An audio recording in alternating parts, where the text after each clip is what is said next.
We are actually going to not just the oldest restaurant in Spain, but the restaurant that holds the Guinness World Record for the oldest restaurant in the world. So we're heading there now to grab lunch.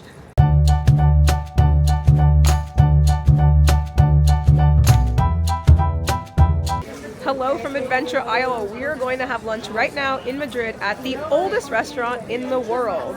They open right at 1 o'clock every day, and we are here in line waiting for a table to eat at the oldest restaurant that exists. Alright, we made it in.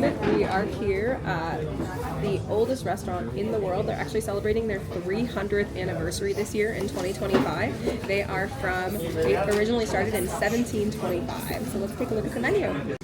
Let's take a quick look at the menu. The restaurant was founded in 1725, the earliest restaurant in the world, according to the Guinness Book of World Records. This is the address and the location. Highly recommend making a reservation if you want to come and visit here. And in a little bit we'll take a tour of the restaurant, but right now, let's take a look at the menu. Here's a look at the appetizer options. There are tons of different food options to try here, and the prices, those are in euros. They have soups, egg dishes, vegetables, coffee, bread, butter, olive oil. And then here is the main menu. Over here they have fish dish options, roasted and grilled meats, and then they have like a prefix menu, a Botin menu. And then over here on this side is an old black and white drawing and the wine options.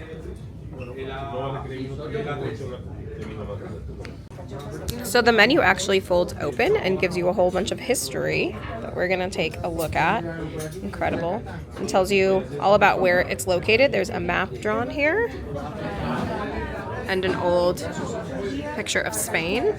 And then here's the history. So this old corner of Madrid, calm spectator of 3 centuries of bubbling life of the capital, was once a small inn where traders saw the culmination of their productive journeys so agreeably near the Plaza Mayor, main square, which together with the surrounding streets assembled most shops and handicraft workshops of the town. In 1725, the ground floor was restored and the open arches were closed. It says there is an inscription above the main door that recalls the date. In those days, the oven was built as one of the main parts of the house. And towards 1860, there were actually guest rooms here that were changed into flats or apartments. And today, the old restaurant is more famous and more required than ever before. We are starting with just some still water and the house red wine, and then I am going to order. They have the grilled filet mignon Botin, and that's what I'm going to try. That's one of the specialties here in the oldest restaurant in the world. We got some recommendations from our server, and they recommended for an appetizer to try the artichoke hearts with crispy ham, and then also just to grab some bread and butter. So we're starting with that until our meals come, and then we have 3 different specialty option meals that they have here at Botin. These are incredible. These they're artichoke hearts that are cooked and then candied ham on top, and they are so good. One of the best things I've eaten in Spain. And for the wine, we're just drinking the house red wine, which is really good. And also what our server recommended, just to do the house wine. Super good so far. We got the house wine, but if you do want some fancier wine options, they do have a lot fancier wine that basically starts at about 150 euros. But they do have a large selection of wines that you can pick from, including these 2.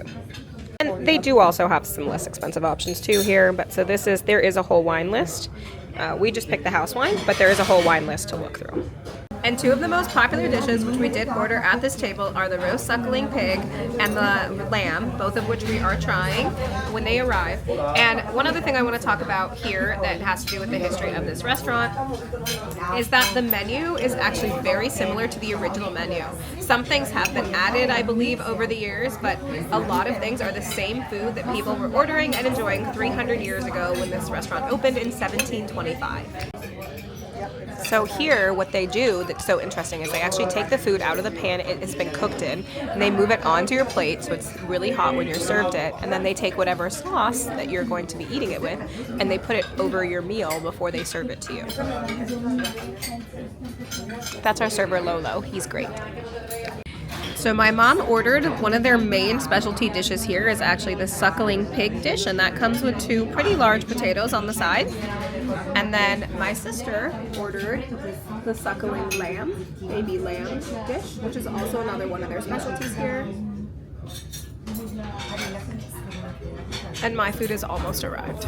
And here's my dish. So this is one of the most popular items here at Botin. This is actually called filet mignon Botin because of that mushroom sauce that they put on it. So there is a piece of filet mignon steak under there, and it comes with a mushroom sauce on top.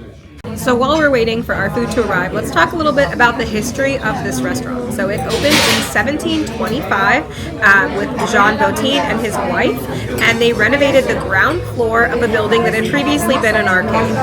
And then after they passed away and didn't have children, they actually sold the rest. The restaurant went from them to their nephew, and that's actually why the restaurant is called Sobrino de Botin to this day, because that means nephew of Botin, and that's who owns the restaurant.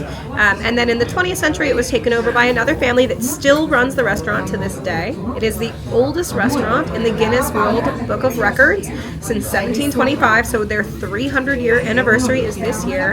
And this restaurant has hosted a whole bunch of people who are important in the literary world, including Ernest Hemingway, who was here when he was writing for the Spanish Civil War. And one of the most unique features of this restaurant is that it actually has one wood-burning oven that has been continuously in use since 1725. So the same oven that people were eating out of 300 years ago is the oven that we are still eating out of here today. And this restaurant is located here in Madrid near Plaza Mayor, which is the main plaza here in the city of Madrid. And it's great that it's only been owned by a couple of different families, and it's still being ran by a family that bought it a couple hundred years ago and definitely wants to preserve its historical significance. And I'm so excited that I get to be part of eating here and be part of the history of this incredible place. Okay, so we are finishing up our meals now, and they were really good.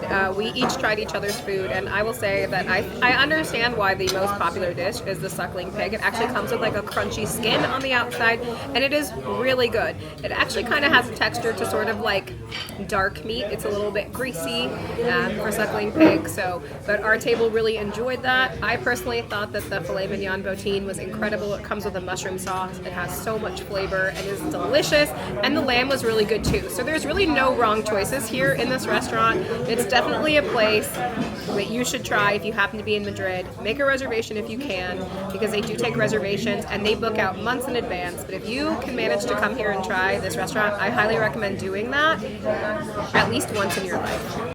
There's also a separate dessert menu, so let's take a look. We're going to order a couple of things to try here. They do have a cream layer cake, a chocolate cake with fruit sauce, a carrot cake. They have flan, a creme brulee, fruit plate. There's also tiramisu, a cheesecake tart that actually says it's grandma's recipe, a rice pudding, a lemon sorbet, and then ice cream with some different sauces. And then lastly, they have a mascarpone cheese mango ice cream kind of option with several different flavors in it. So let's try a couple of those.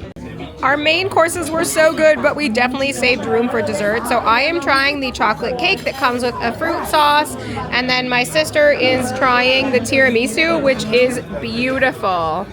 Also, what's really funny is that the chocolate cake was translated into several different languages to explain what it is, but tiramisu actually does not have a translation. So in every language, this dessert is still called a tiramisu.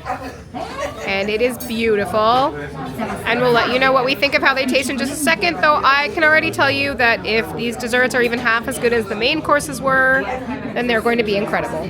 Okay, we are finishing up here. This restaurant is incredible. We tried 2 different desserts. I like the chocolate cake a little bit better than the tiramisu, but both are really good. You cannot go wrong ordering pretty much anything on the menu here in this restaurant. So I'm gonna finish up my dessert.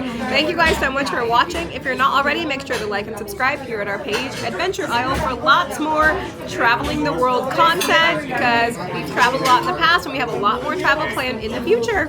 See you next time. So now that we have finished and we're about to pay our bill, they actually give you a souvenir when you leave the restaurant, and it is a postcard that talks about how this is the Guinness Book of World Records, oldest restaurant in the world. That's very cool. And in case you're interested, here is our overall bill, and they broke it all down for us. And our total for drinks, dessert, and food was €162.50. This is that wood-burning oven that's been going for now 300 years.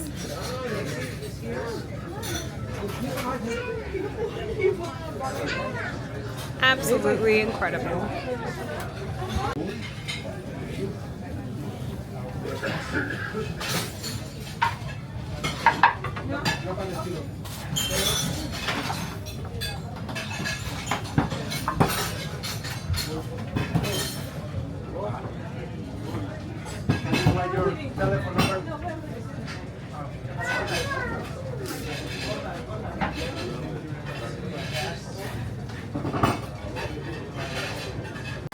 So our server just told us that there is actually a, you can actually go down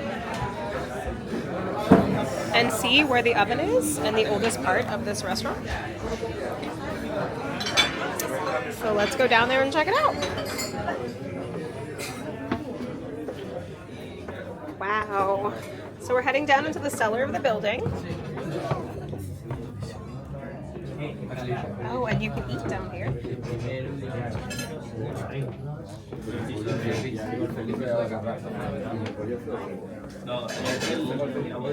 Okay, so they don't want you to go in there.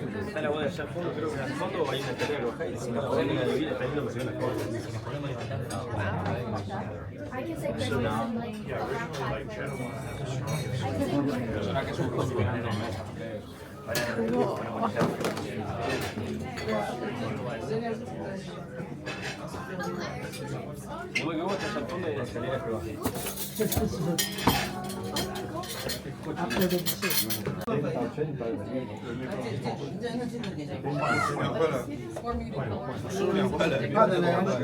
You can actually go all the way down into the wine cellar.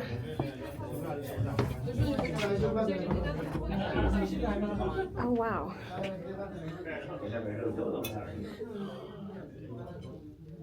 ¿Se lo toman en serio? Amazing. Capaz de añejar. 90 de humedad tiene acá abajo, por eso está.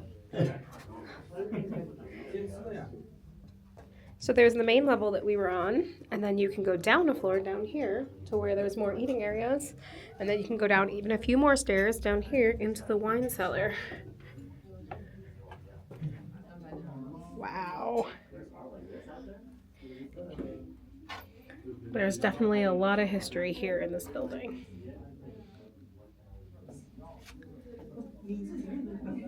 And then there's those upper floors as well. Oh, you're gonna leave me in here? The wine cellar has these little gates on it. Amazing.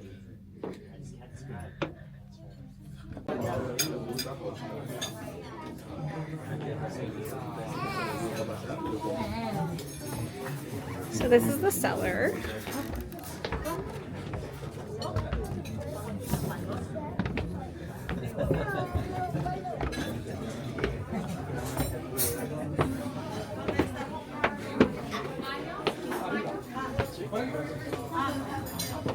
And this is the main floor where you enter. This is where we were seated.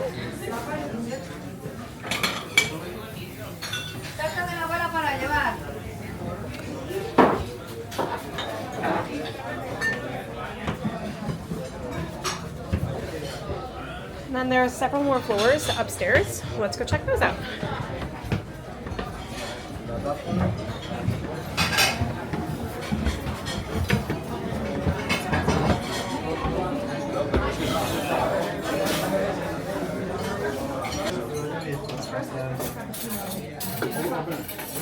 So this is the second floor with lots of old artwork. It's very cool.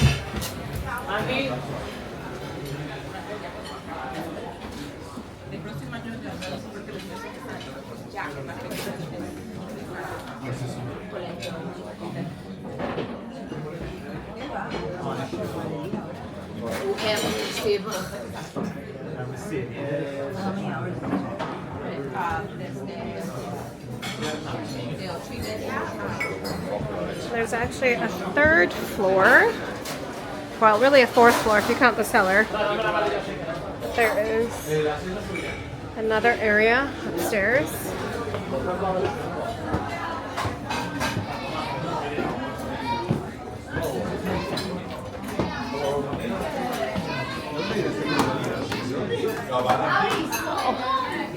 Lots of art. And beautiful lighting fixtures. And history.